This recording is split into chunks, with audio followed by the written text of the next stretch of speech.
PM Modi 11મી Vande Bharat ટ્રેનને બતાવી લીલી ઝંડી। સંબોધન કરતા પહેલા ઇન્દોરમાં થયેલ અકસ્માત મામલે વ્યક્ત કર્યો શોક।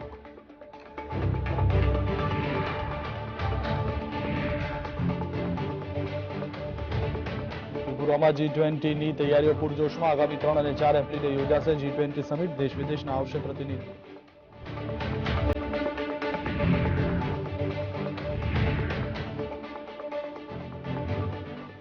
केजरीवाले फरी उठाव्या पीएम मोदीની ડિગ્રી પર સવાલ। કહ્યું શિક્ષિત વ્યક્તિ ગટરમાંથી ગેસ કાઢવાની વાત નહીં કરી શકે। વડાપ્રધાન શિક્ષિત હોય તે ખૂબ જરૂરી।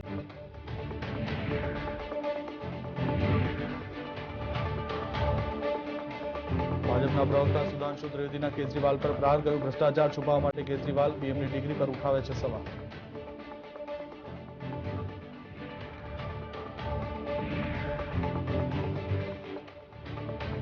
બંગાળ હિંસા મામલે સુવેન્દુ અધિકારીના મમતા પર પ્રહાર। કર્યું મમતા બેનર્જી રાષ્ટ્ર વિરોધી શક્તિઓને રોકવામાં નિષ્ફળ। ઘટના માટે બેનર્જી જવાબદાર।